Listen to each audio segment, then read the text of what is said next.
Hola, hola et bienvenue dans cette nouvelle vidéo des sorties littéraires du mois de juillet 2024. Aujourd'hui on se retrouve pour l'éternelle vidéo des sorties littéraires.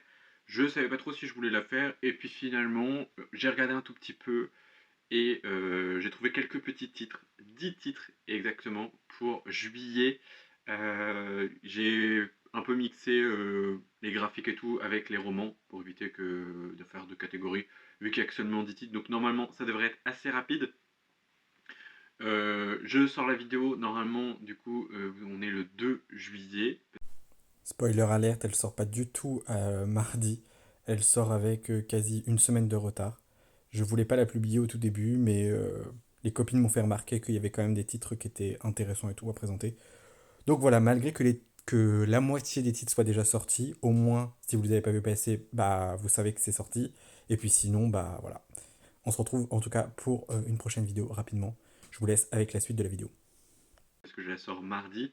Donc voilà, je ne pouvais pas la sortir dimanche parce que je pouvais pas. Le timing n'était pas bon. Donc voilà, la première sortie, vous verrez que c'est au 2 juillet, donc on n'est absolument pas en retard sur la sélection que j'ai faite. J'ai essayé de faire une sélection avec mon mood du moment, vraiment, genre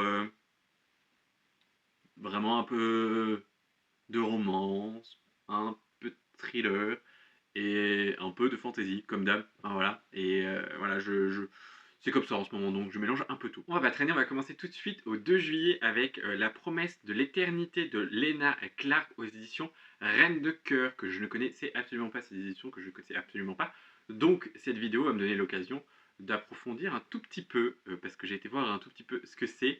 Lena Clark est une autrice FR, parce que je sais que ça tient à cœur de certains et certaines de mes abonnés de lire plus de FR ou en tout cas de tout ça. Donc là, c'est une autrice FR qui a l'air pas mal. Je l'ai sélectionné celle-ci, même si je suis pas hyper fan, je suis pas hyper fan des personnages sur les couvertures, mais le résumé m'avait quand même pas mal hypé. Donc comme d'habitude, je vous dis les mots-clés que je vous remets, qui sont juste là hein, pour vous, mais voilà.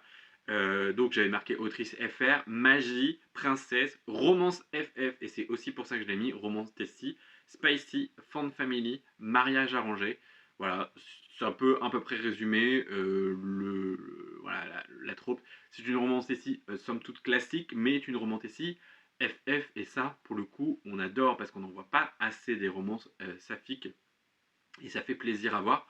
Donc voilà, si vous, je ne sais pas ce que ça vaut, mais en tous les cas, ça vaut le coup d'essayer. C'est une ME que je ne connais pas.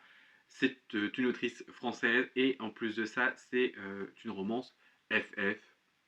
Voilà, trois arguments de fou. Voilà, à vous de jouer. Et d'ailleurs, vous pouvez d'ores et déjà me dire dans les commentaires quel titre vous avez repéré pour le mois prochain, ou voilà, et liker et vous abonner si ce n'est pas encore fait. Ça fait toujours plaisir. Mais n'hésitez pas aussi du coup à mettre les titres que vous voulez acheter le mois prochain. Et s'il y a des titres que vous avez envie grâce à cette vidéo, ou alors si vous n'avez pas quoi mettre, un petit emoji, ça fait toujours plaisir. J'essaie de répondre à tout le monde. De toute façon, normalement, je réponds à tout le monde. Même quand il y a un petit emoji, j'essaie de remettre quelques petites choses. Mais en tout cas, ça fait toujours plaisir. Même un petit emoji, ça fait extrêmement plaisir. Ceci étant dit, nous passons au 3 juillet avec une petite romance de chez Hugo, New Romance, avec Janu. C'est de Océane Shannon, Ganem, je suis un petit peu désolé. C'est une autrice FR avec plus de 20 livres parus et j'étais un peu étonné, mais il y a quand même pas mal de sagas. Donc je pense que c'est une autrice qui a été déjà lue. Moi je n'avais absolument pas vu passer, ou alors je m'intéresse très peu à la romance que depuis très peu de temps. Donc peut-être que ça, voilà, mais quand même, je vois quand même les trucs passer et j'avais jamais vu. J'aime beaucoup cette couverture. Alors j'aime le rose et violet, j'aime les papillons. Voilà, ça c'est pas une couverture pour Mirage Blanchi par exemple, clairement pas, la peau, mais parce qu'elle a très peur des papillons. Mais j'avoue que je la trouve très jolie. C'est une romance avec, pour mots-clés, frère de meilleur ami avec des traumas. Ça avait l'air assez sympa. Dit comme ça avait l'air sympa. Mais j'avoue que vu qu'il y a pas mal, elle a sorti pas mal de livres, je me dis que c'est peut-être un gage de qualité, on va dire, normalement. La première phrase du résumé, c'est « Il ne savait pas aimer, elle a voulu lui apprendre 10 ans, 10 leçons et le plus gros chagrin. chagrin d'amour de sa vie. Et c'est ça en fait vraiment qui m'a dit ok, je la mets dans cette petite sélection. Et voilà, on verra bien. Toujours le 3 juillet sort le livre qui refusait de brûler le tome 1 d'une trilogie de Mark Lawrence. Lawrence. J'en ai marre de dire les noms de famille parce qu'à chaque fois Et pourtant je répète, hein, je les lis une première fois, je les re-relis, mais ça ne suffit pas. C'est aux éditions Brajlon. J'avoue que celui-ci m'a pas mal tenté. Au vu du résumé, on est dans un voyage dans le temps, donc de la fantaisie, recherche d'identité, connaissance du monde et réflexion sur la société. Et je pense que c'est hyper d'actualité de réfléchir sur la société. Donc je trouve que voilà, ça me fait tenter. J'aime beaucoup cette couve un peu sympa. Et puis une histoire de livre pour un lecteur ou lectrice, je pense que ça peut toujours le faire, quoi. Nous restons au 3 juillet, pour pas changer, avec les éditions Hauteville qui nous sort La sorcière écarlate de Laurie Lico Albanese, qui est une romance historique avec des vibes de sorcière, de sorcellerie. J'aime énormément cette couverture, c'est vraiment ma couverture préférée de cette sélection, je la trouve magnifique, j'aime beaucoup. Alors j'adore le rose et violet, mais j'aime beaucoup ce design, je trouve ça très joli. De toute façon, les éditions Hauteville font toujours un travail de qualité, j'ai l'impression. Donc, êtes-vous étonné? Non, je ne crois pas. Alors en gros, c'est un roman qui se passe il y a très longtemps, donc je crois que c'était en 1700 ou quelque chose comme ça, ou peut-être que je me trompe, j'essaie de le faire de mémoire, mais j'ai lu les résumés il y a un petit moment maintenant. Il y a une jeune femme qui décide de faire je sais plus trop quoi, et elle essaye, enfin elle a un don particulier, mais elle essaye se le protéger pour éviter d'être accusée de sorcellerie comme ses ancêtres et tout. Donc voilà, dernier titre au 3 juillet, c'est un format poche Camp Zéro de Michel Ming Sterling aux éditions Brajlon. J'avoue que celui-ci, je veux bien des retours. J'avoue que j'aime beaucoup la couverture de la version poche, même si la couverture de grand format était très jolie. J'aime beaucoup la couverture du format poche.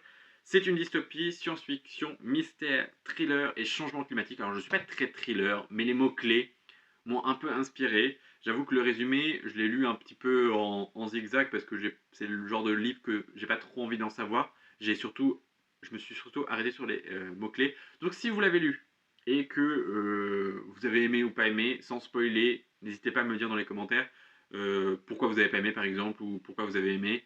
Des trucs qui pourraient faire pencher dans la balance parce que je pense que en octobre, novembre, je me ferai une petite session thriller, je pense que c'est pas mal.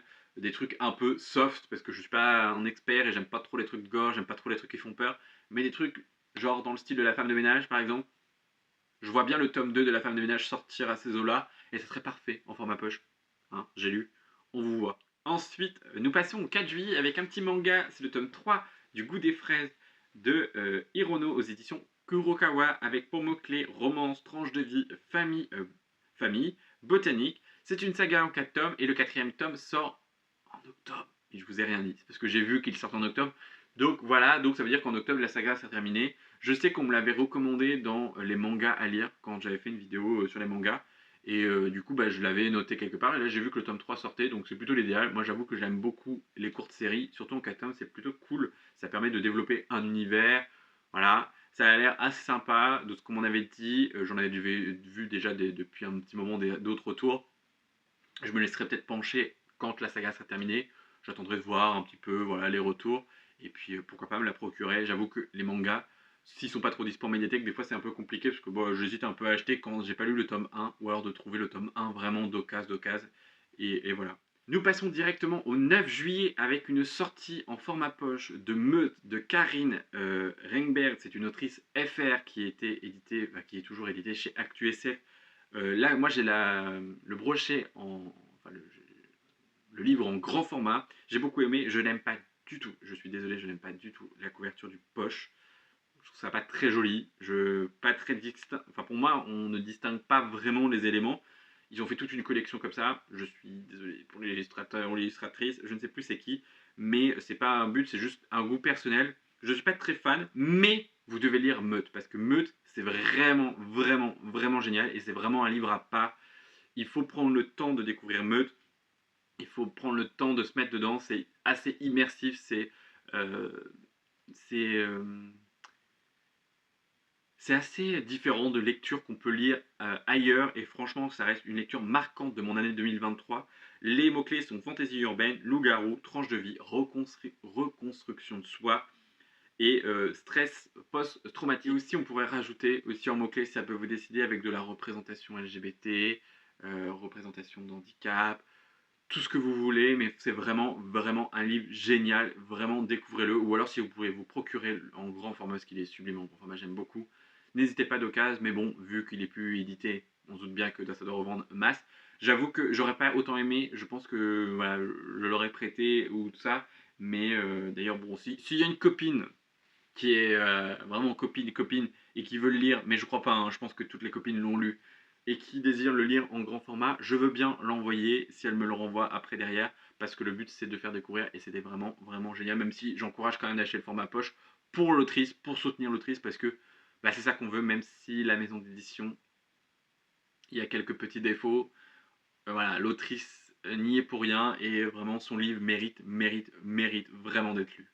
Au 11 juillet, nous avons Estelle Faye qui nous sort aux éditions Court Toujours L'été de la Reine Bleue. J'aime beaucoup pareil cette couverture. Alors, je ne sais pas trop de quoi ça parle. Je sais juste que c'est une dystopie ultra efficace d'Estelle Faye à lire et à écouter. En fait, il y a le livre et l'audiobook inclus. Donc ça, vraiment, je suis très curieux.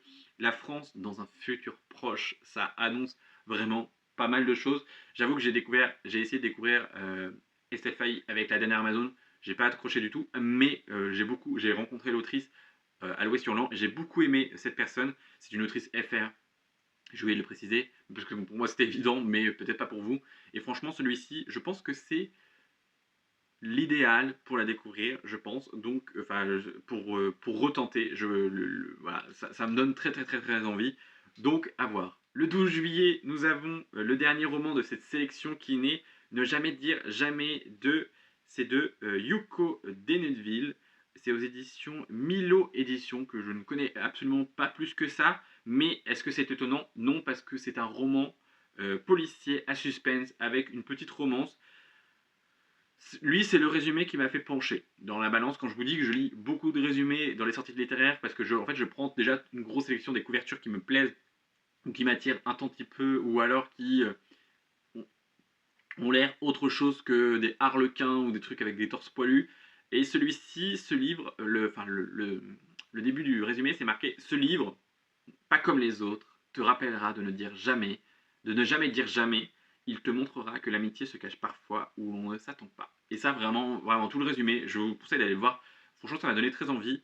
À voir. À voir parce que c'est un policier à suspense et que je suis pas sûr de. Voilà.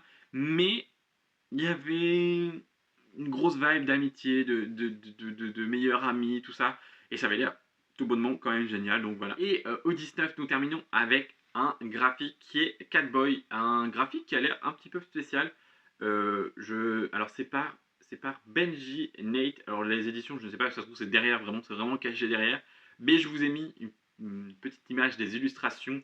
Je vous ai mis le texte en anglais parce que je pense que j'essaierai de le lire en anglais si je le lis, parce que ça a l'air assez simple, assez accessible. C'est de l'humour, c'est du chat, c'est un roman graphique. Ça a l'air assez drôle parce que en gros, ce que j'ai compris, la jeune fille va faire un vœu. Bah, de toute façon, on le voit hein, dans le premier slide, c'est la première page du livre. Ça spoile absolument rien, c'est un peu le résumé du livre. Elle va faire un vœu et son chat va devenir humain et ça va être assez drôle. J'ai vu quelques autres planches, mais je voulais pas trop me spoil. Je voulais juste regarder le niveau de difficulté en anglais, mais je pense que ça soit en anglais ou en français. Évidemment, il sort en français, hein, le 1907, hein, clairement. Mais clairement, je trouve sympa. J'aime beaucoup les illustrations, ça change de d'habitude. C'est pas hyper détaillé, mais c'est sympa quand même. Et c'en est déjà fini pour cette vidéo des sorties littéraires du mois de juillet 2024. J'espère qu'elle vous aura plu. Il y a très peu de titres, mais ça annonce quand même des belles choses, des choses prometteuses, je trouve. Je sais pas ce que vous en pensez, vous. En tout cas, comme d'habitude, j'espère que cette vidéo vous aura plu. N'hésitez pas à, comme je vous le disais en début de vidéo, à liker, à vous abonner et à commenter. Ça fait toujours extrêmement plaisir. Et dans tous les cas, on se retrouve très bientôt dans une nouvelle vidéo. Prenez soin de vous. Bye.